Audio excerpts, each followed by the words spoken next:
Oh,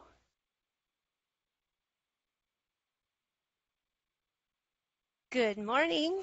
Welcome to Spirit Sessions. Come on in. This is our 15th episode. Spirit Sessions, a view of the light, is where we take spiritual ideas and concepts and we break them down into everyday use. So, how many of you have secretly or not so secretly believed in dragons? How many of you have ever cried during Puff the Magic Dragon? Maybe that's just a Teresa thing. I don't know. But today we have an amazing guest on our show. And let me tell you how I met Araya AnRa. First of all, I was channeling my angels and I had been working on forgiveness in a certain situation. So I've got my binaural beats on and I'm channeling my angels and they told me that I was ready to meet my higher self, which I already knew was a dragon. And so boom, she came through and was talking to me and told me that because of all the work I had done, that she's ready to go through me and merge with me. And it's like, okay, wow. I was like overwhelmed, excited. And so I don't know what you guys do when you're overwhelmed, excited, but I went and took a nap. And so when I woke up from my nap, I come just back to the computer, and there's Araya AnRa doing a live show, and what she was talking about, it made me cry, it made me shake, and I knew my higher self was pointing this out to me and noticing her, and boom, I found her on the Facebook page. It was For the Love of Dragons, and that's where I was listening to her at. And so, Araya AnRa is a certified psychic, medium, angel channel, and energy healer through the American Federation of Certified Psychics and Mediums. She is a certified reflexologist practitioner through the Universal College of Reflexology. She's also affectionately known as the Dragon Lady, and she is a child of Mother, Father, God, expressing as a healer, a harbinger of change, and a catalyst and bridge for removing underlying emotional blocks and finding greater truth for each soul that's ready to dive in.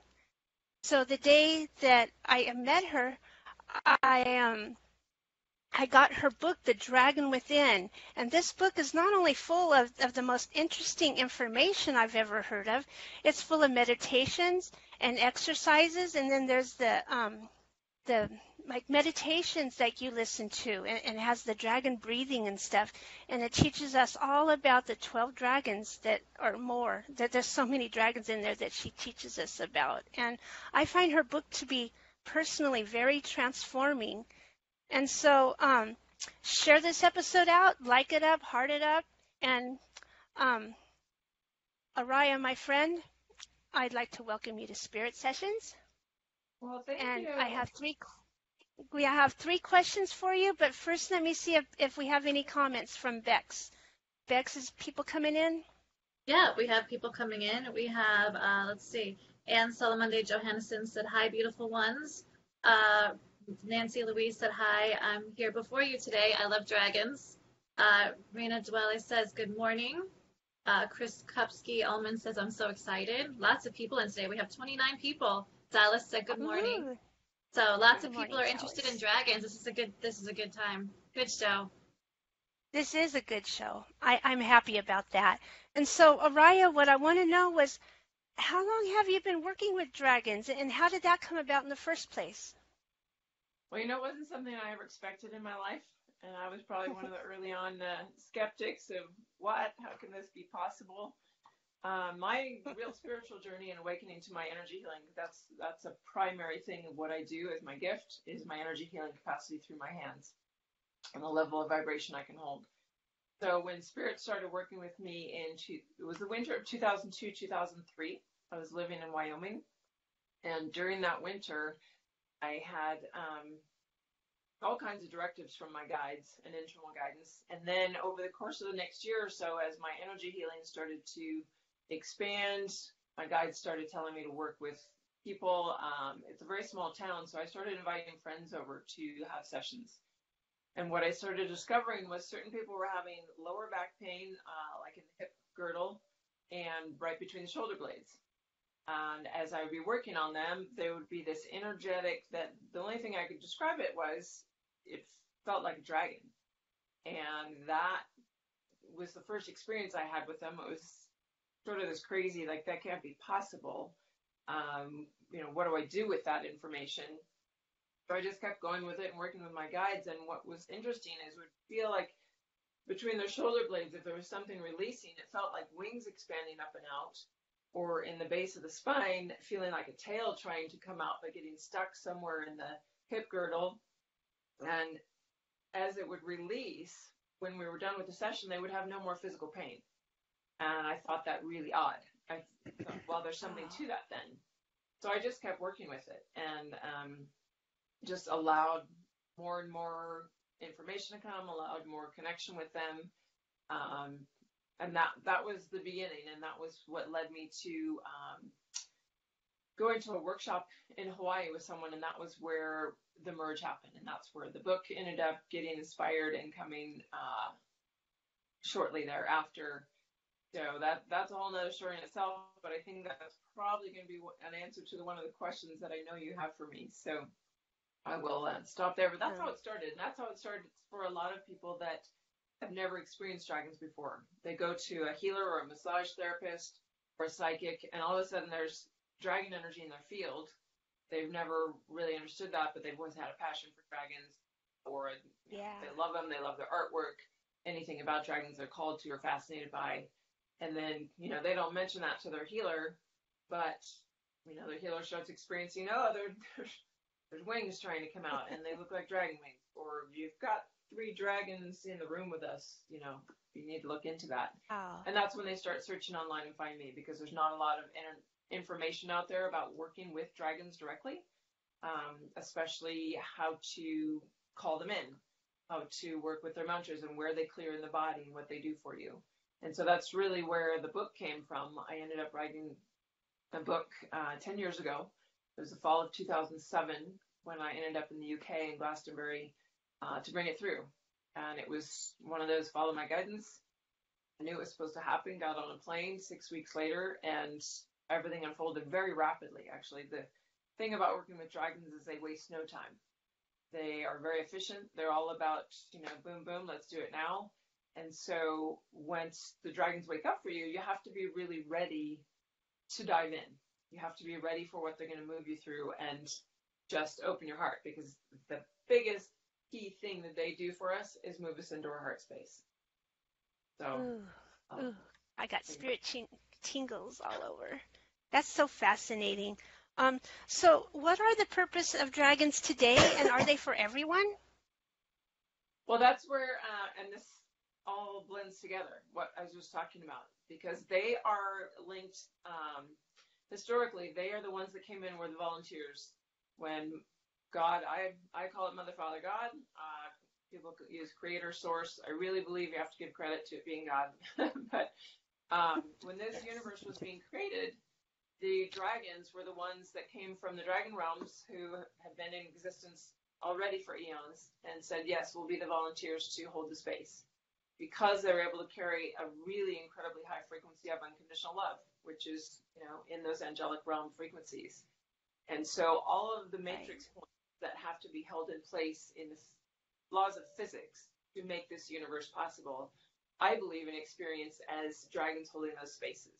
And dragons are the ones holding the spaces for this planet to be created, and that there's actually Gaia wrapped around the core of the planet, and Tiamat, who is a large mother dragon, who is holding the space and the frequency in the planet for that to happen until Gaia is ready for her own ascension. And the ascension of our light bodies and Gaia's is really the purpose of working with the dragons now.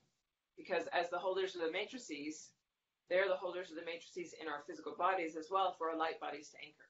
And they are the doorway through which all of those energies pass to us. So whether you're working with energies from Orion, the Pleiades, Sirius, a lot of people feel like they're star seeds. They work with star beings a lot.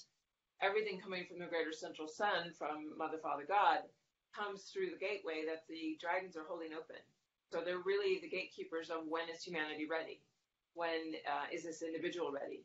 What can be anchored and held in? So when we work with them and work through all the elemental levels of them first, because there are earth, air, fire, and water dragons, and you work with the elementals first, and they clear the physical body, physical channels in the body that actually are where our light body can come and start anchoring in as we clear past densities, blockages, karmic, past life ties, anything that's holding us back from carrying higher frequencies of love. Because our light body is all about moving into our highest frequencies of love. And we might be able to bring it in temporarily, but it won't hold.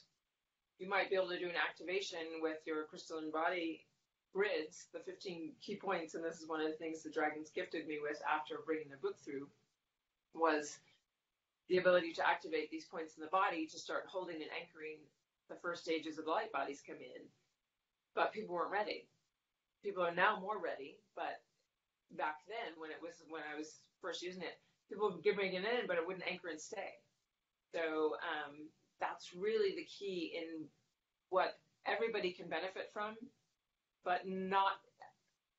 One of the things about humanity is because humanity is connected through this we come through these pathways. All of our energy to be created comes through and is being held by the dragons. And we all have what I call a womb or a Hara dragon in our soul seat, inside energetically in the womb space or the Hara space for men.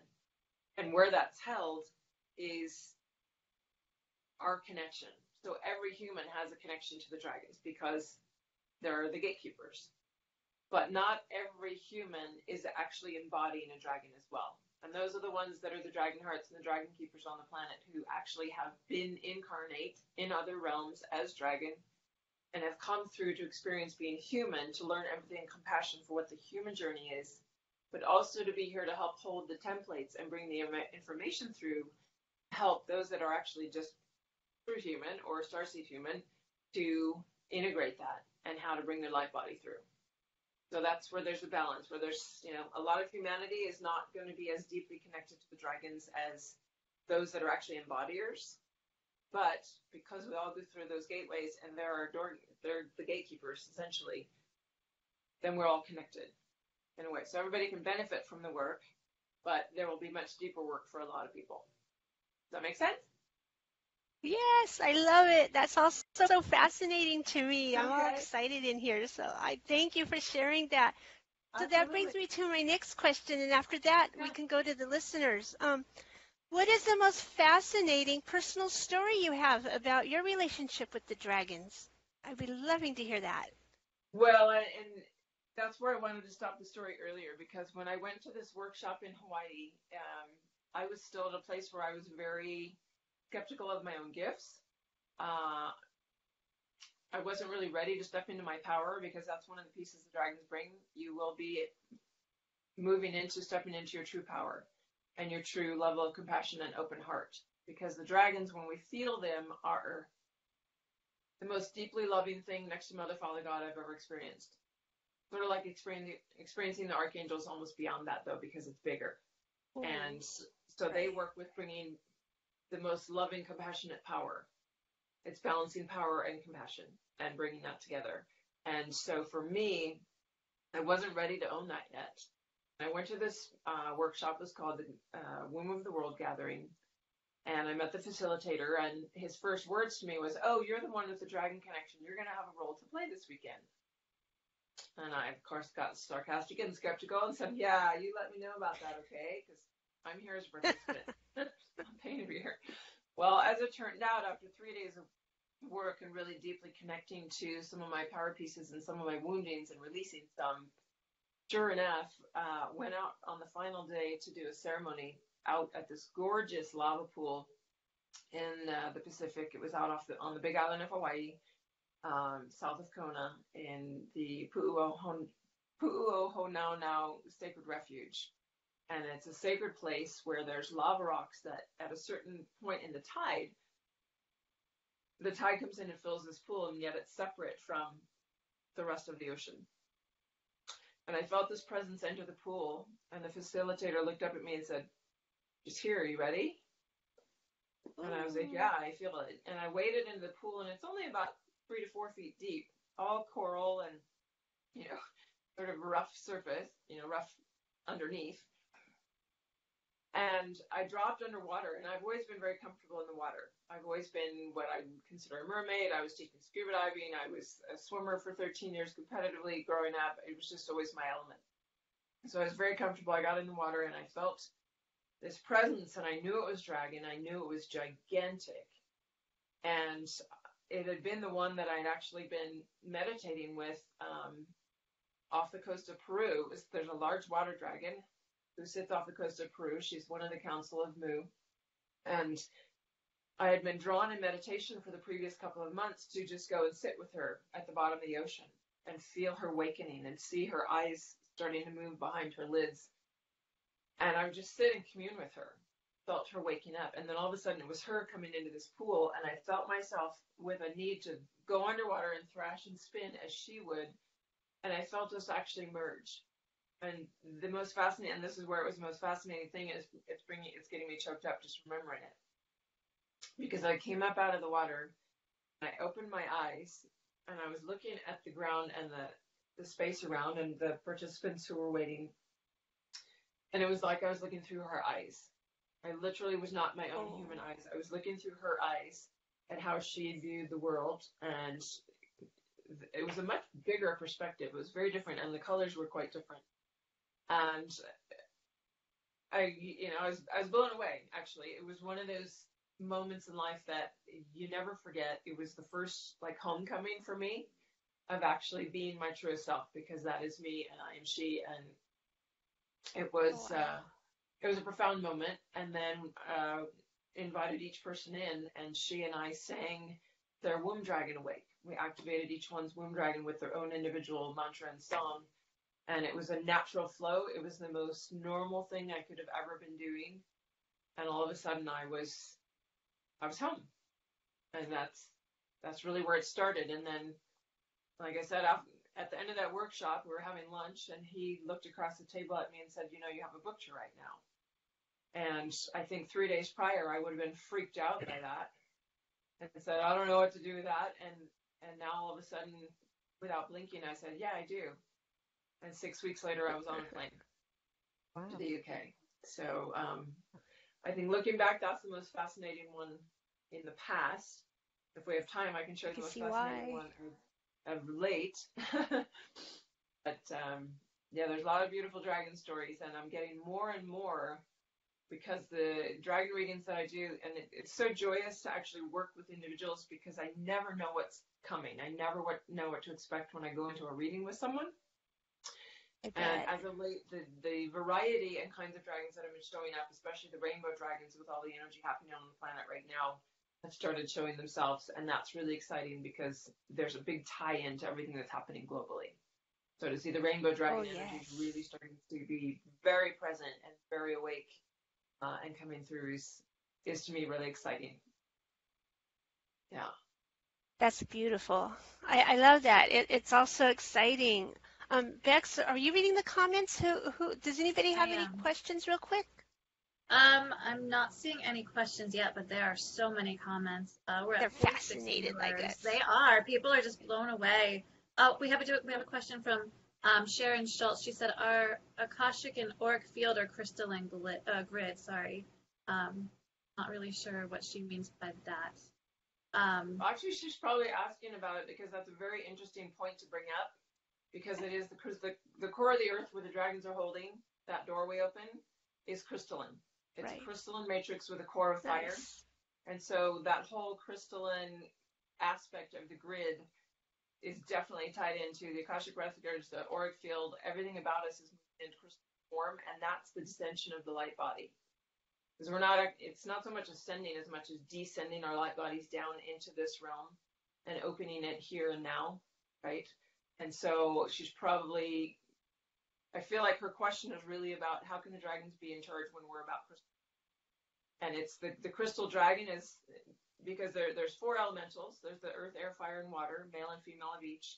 And then there's the black and white dragons, and there's male and female of each of those. And so those 12 around 1, creation is 12 around 1, are the 12 holding the space, and the crystalline dragon that anchors all of that through the center of the core is when we're done moving through all of the elemental 3D space aspects and we move into our crystal, and that's when we open up to all the higher frequencies.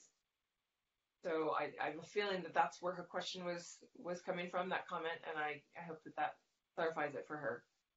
That was good. A good explanation. Actually, it's funny because I'm feeling a lot of energy moving through my crown chakra as you're talking. So much. Yeah, And I don't have a deep connection to dragons, but this is causing chills all over my body. Like it's just Yes, there's definitely yes. an awakening happening for me in this process. Just you sharing your story is like I can't even yeah. explain it. This is amazing. There's a We big. do have oh sorry, go ahead. No, I was just gonna say there's a big energy field happening, and for those that are on the call who are like getting those shivers, getting chills, dragonwithin.com is where the book is available. It's written as a guidebook to actually go through and work with each of these dragons to learn more Excellent about book, them, to learn more yes. about the ascension process.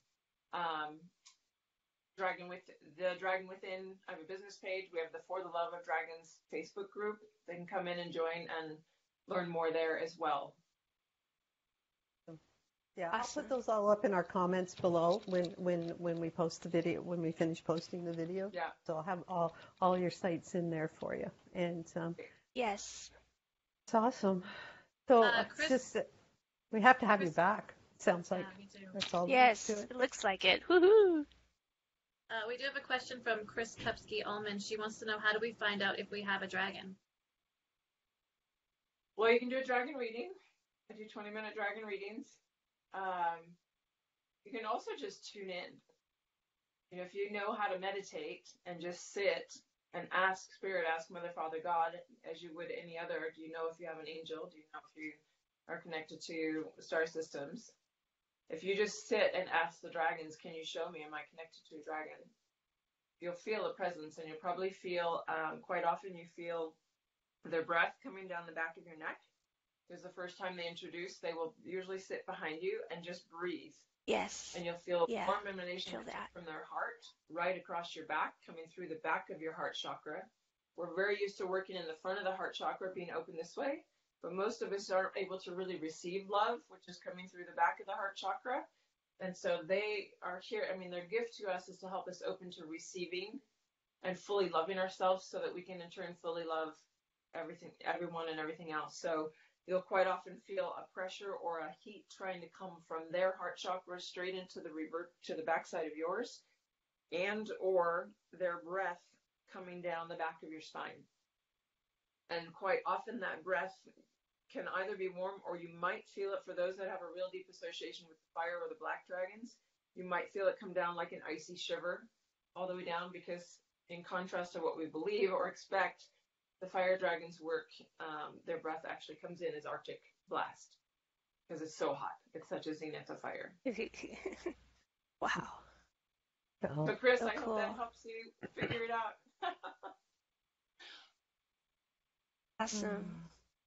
Awesome. Well, thank you. We will have to have you back. That there's just so much to learn here. Rhonda, do you have any announcements for our show? Yeah, I'd like to announce the winner of last week's, and that was Sherry McCartney, who has won a healing with me, a 30-minute healing session with me, and I'll get in touch with you, Sherry. Next is Kathy Holmeyer, Nourishing Your Multidimensional Self, and she's on the Akashic Academy, so you have time to go grab a snack and be back to watch her at 1 p.m. Eastern, 10 p.m. Pacific time. And at 8 p.m. Eastern is Janelle Cameron on with the Ascension Report from Australia, which would be, I think it's 5 p.m. Pacific time. So, yeah, and next week is another good week to be here with us. We have, I guess I'm going to let Bex tell you who we have next week, because she worked really hard. This is a big one for me. We had a list of if we could have anybody, who would you invite to interview, and one of the top of my list was Parashni Naidu, and she's going to be here next week to talk to us about crystal children. So this is awesome. I'm very excited. So if you guys keep sharing this out all week, next Sunday we'll announce the winner of who shared out the most in this week, and they'll win a choice between a short Akashic reading with Teresa Warren or a angelic channeling with Teresa Warren. So you guys don't want to miss out on your chance with that, because it opens up so much information for you and gives you so much clarity. She is so gifted. And thank you so much, Araya. Yeah, can I just pop in really quick? Yeah, You know what? absolutely. Let's do two winners. So there's a real competition going on, and I will Oh, offer a free 20-minute dragon reading to one winner. that would be Nice. amazing. Thank you so much. You There you hear go. that? Share it You choose out. two and let me Share Yeah, it know. out. absolutely. You know you want to share it now because winning a dragon reading is a once in a lifetime chance here. So, absolutely. Thank you so much for being here and sharing this information. This has been absolutely incredible. It's such an honor to have you here. Oh, it's my pleasure, and the dragons are in full support and really excited to be getting out in the world in a really big way because it's their time. I mean, it's Yes, it really is. going big right Absolutely. now, so it's exciting. Thank you, ladies. Yes, thank you. Thank you. And let Great. me see. So thank you everybody for hanging out with us, and we hope to see you all soon and wish you all a very blessed week. And again, if you have any questions about dragons, we'll put Araya's information in the comments, and she's always open to, share whatever she can with you. She's got so much amazing information, and really is just a well of dragon knowledge, and it's amazing to have you as an asset, to be able to tap into that information anytime. Thank you. You're welcome. Thank you. And see you all next week. And namaste.